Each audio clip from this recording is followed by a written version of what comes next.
Bonjour et bienvenue dans cette nouvelle émission qui va parler d'histoire et de fiction, que ce soit des films ou des séries, voire même des jeux vidéo, et dans laquelle on va tâcher de relever les inspirations ou les approximations qui peuvent être faites dans ces dernières. Pour ce premier épisode, on va s'attaquer à une petite partie de l'immense Game of Thrones qui s'appuie assez fortement sur la vraie histoire pour développer ses intrigues. Et pour inaugurer ce format, je suis en compagnie de deux camarades qui vont m'aider pour cette émission.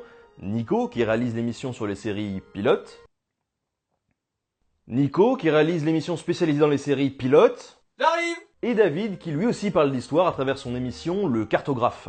Pour cette partie, on va se concentrer sur les origines de l'univers de Game of Thrones, sur sa géographie, sur le début de son histoire, bref, un petit peu tout ce qu'on peut raconter sans trop de spoil. Allez, c'est parti!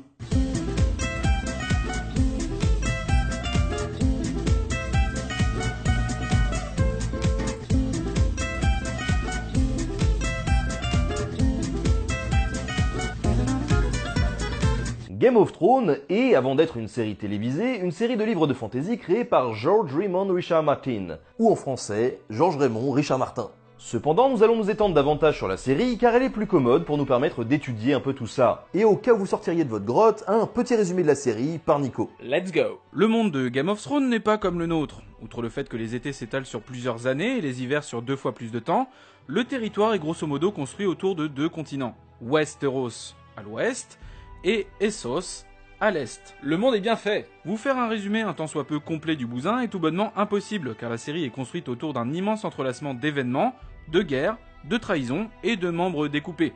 Une sorte d'énorme film choral hardcore, s'étalant sur plusieurs dizaines d'heures. Revenir sur l'ensemble des intrigues me prendrait donc beaucoup trop de temps.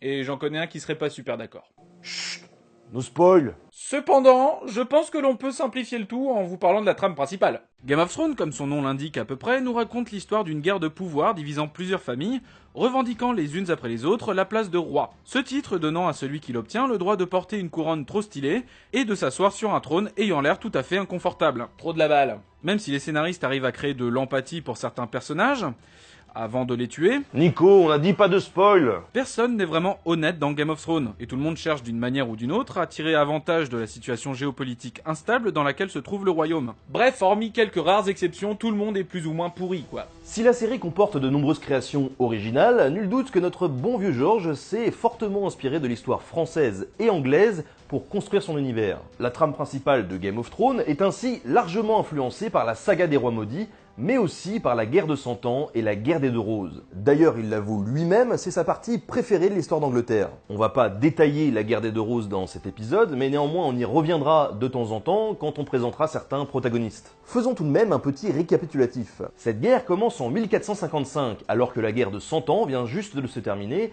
et que les Anglais se sont fait rouler dessus par les Français. Les soldats rentrent au pays où les tensions internes sont palpables. En effet, la maison d'York et celle de Lancastre ne semblent pas vraiment d'accord pour savoir qui va diriger le royaume.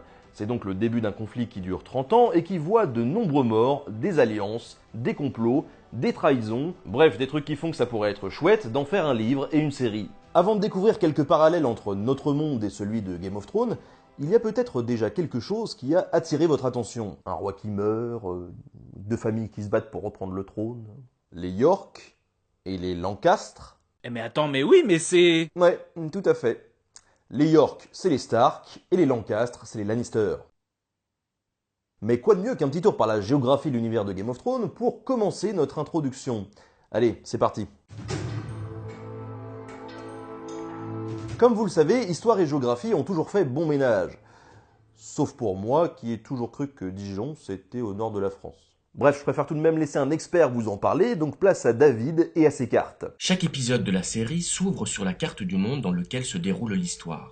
Cette carte, elle permet au spectateur de se remémorer la géographie du monde dans lequel il va s'immerger. Et ce monde, il a ses propres composantes géographiques et politiques, avec ses océans, ses villes, ses états et ses 3 continents, Westeros, Essos et Sotorios. Mais ce dernier continent n'apparaissant pas dans la série et étant totalement inexploité dans le livre, on va faire l'impasse dessus. Le trône de fer au centre de toutes les intrigues se trouve à Port-Réal, sur la côte est de Westeros. La première chose qui attire le regard, c'est la similarité entre la forme du continent, Westeros, et la forme de la Grande-Bretagne. Cette ressemblance est encore plus frappante lorsque l'on oriente la Grande-Bretagne vers le sud. On peut alors presque identifier sur la carte de Westeros les côtes du Pays de Galles ou encore la côte ouest de l'Écosse. Cette ressemblance n'est pas étonnante. L'auteur s'est inspiré de l'histoire de l'Angleterre et de l'Écosse médiévale pour écrire son récit. Si Westeros ressemble à la Grande-Bretagne, il n'en a pas la taille.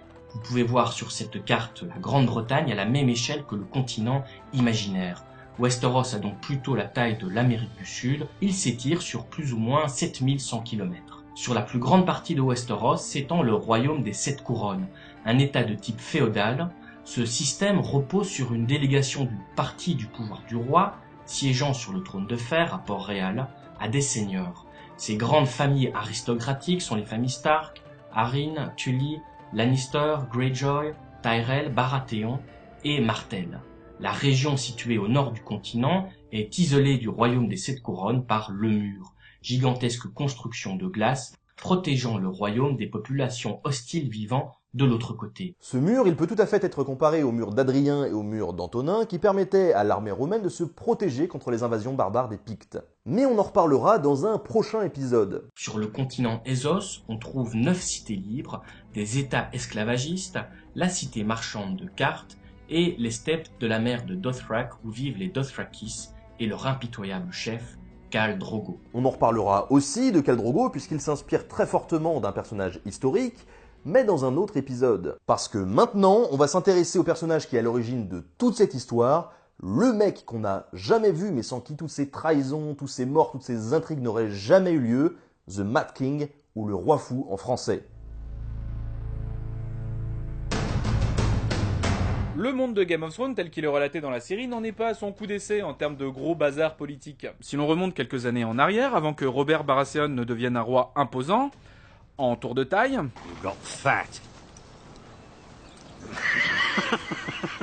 les Sept Couronnes étaient dirigées par un certain Aerys Targaryen, aussi appelé le Mad King, issu de nombreux mariages consanguins. Mort bien avant le premier épisode de la série, ce dernier n'est finalement jamais montré à l'écran. Il est cependant assez simple d'en tirer un court portrait, en se fiant aux descriptions que certains personnages en font. Et le moins que l'on puisse dire, c'est que l'image qu'il renvoie n'est pas franchement fun. Enfin, après, tout dépend à qui on s'adresse. Si on se tourne du côté de son fils, par exemple, Viserys Targaryen, qui a très certainement hérité génétiquement de la folie de son père... C'est possible, ça ? Bah ils le disent dans GTA V, donc ça doit être vrai. Bref, le fiston Targaryen, faisant tout ce qu'il peut pour récupérer le pouvoir royal de son papa, tentera certainement de nous convaincre de la bienveillance qu'avait pu avoir le roi déchu sur l'ensemble de son peuple. Mais force est de constater que beaucoup d'autres ne sont pas forcément de cet avis. Violent, paranoïaque, cruel, impitoyable, brutal, ainsi que plein d'autres qualificatifs appartenant au champ lexical de la méchanceté, le Mad King ne porte finalement pas ce nom par hasard. Devenu complètement ingérable vers la fin de son règne, en exécutant à tout va les membres des familles Stark et Baratheon, il n'est donc pas très étonnant de voir que ces derniers aient pris les armes afin de virer au plus vite ce cinglé du trône. C'est moche. Aerys II Targaryen est en fait inspiré non pas d'un roi mais de deux qui font partie de la même famille, Charles VI et Henri VI. Si c'est la folie qui marque le règne de ces deux rois, à l'instar de la famille Targaryen, on peut soupçonner que cela soit dû à une trop grande consanguinité au sein de leur lignée. En effet, Charles VI le Fou était déjà mal parti avec ses aînés qui se bécotaient entre eux. Ainsi, sa mère était déjà sujette à des crises de psychose amnésique, son grand-père était à moitié zinzin,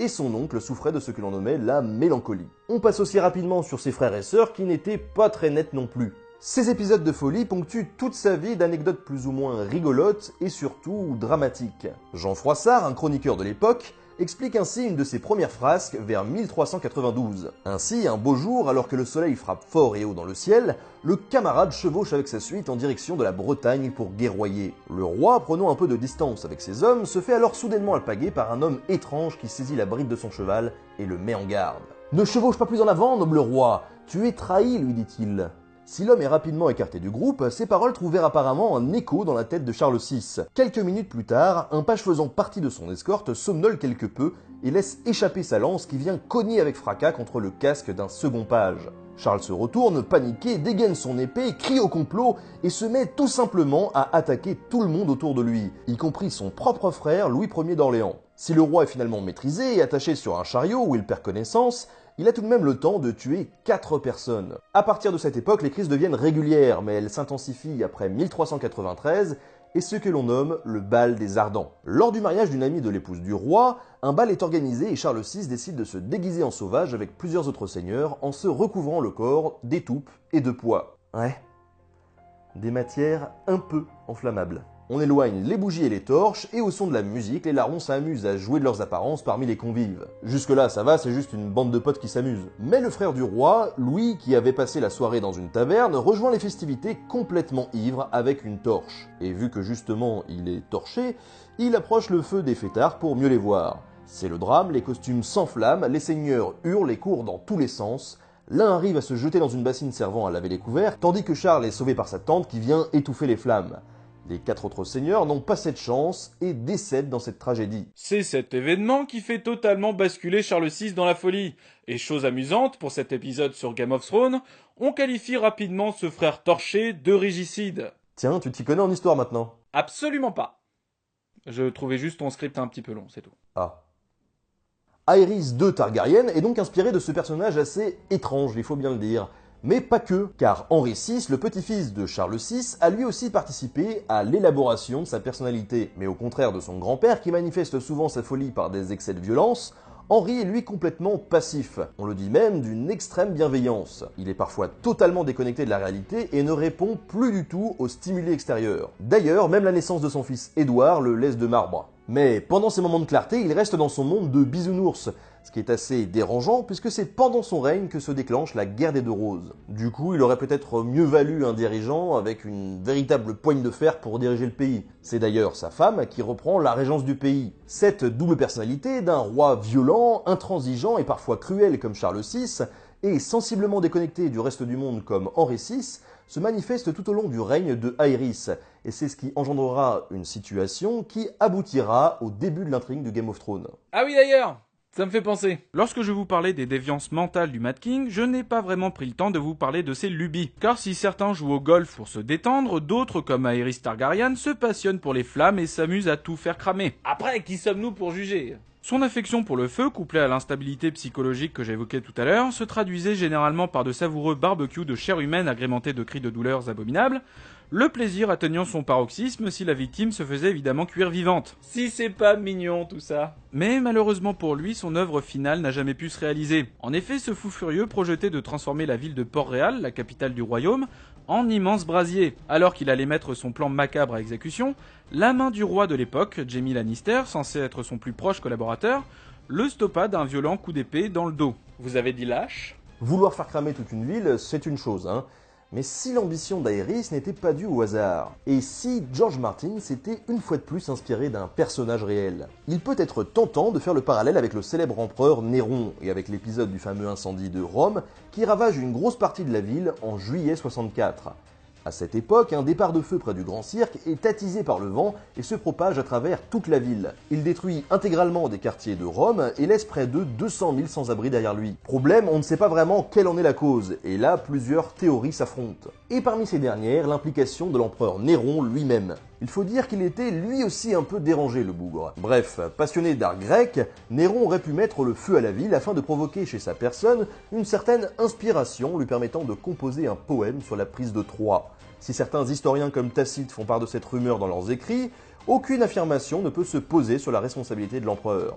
Encore un mystère de l'histoire. La personnalité d'Aerys est donc très complexe, mêlant à la fois une certaine bienveillance, avec des accès de fureur où il répand le sang autour de lui. Et c'est particulièrement intéressant de voir que cette complexité se retrouve chez les grands hommes de notre histoire. En puisant dans l'histoire d'Angleterre, mais aussi de France, George Martin a réussi à créer un univers très complexe et très crédible, qui maintient en haleine depuis plusieurs années des millions de lecteurs et des millions de téléspectateurs. Plus qu'une simple série adaptée, c'est une œuvre qui marque une génération entière. Pour cet épisode, c'est fini, mais quelque chose me dit qu'on a juste effleuré la surface de l'iceberg. Et si analyser toute l'histoire de Game of Thrones serait un poil trop long, on vous a préparé un prochain épisode qui tabasse en revenant sur toutes les fins de saison et leurs liens avec l'histoire. Carrément. Enfin, si vous avez aimé, bien sûr. Je me le demande d'ailleurs. Est-ce qu'on n'a pas fait une erreur en se lançant là-dedans? Tu parles à qui, là? Merci à Nico et David pour leur participation, c'était très sympa de leur part de participer à cet épisode. Vous pouvez retrouver leur chaîne en cliquant sur les vignettes, je vous promets que vous ne le regretterez pas. Je vous rappelle que vous pouvez soutenir l'émission sur Tipeee et que des news en tout genre sont régulièrement diffusées sur Facebook et Twitter. Laissez un petit commentaire pour me dire ce que vous avez pensé du nouveau format, un petit like si vous avez kiffé, et puis n'oubliez pas, surtout comme d'habitude, de partager à fond. Allez, à la prochaine.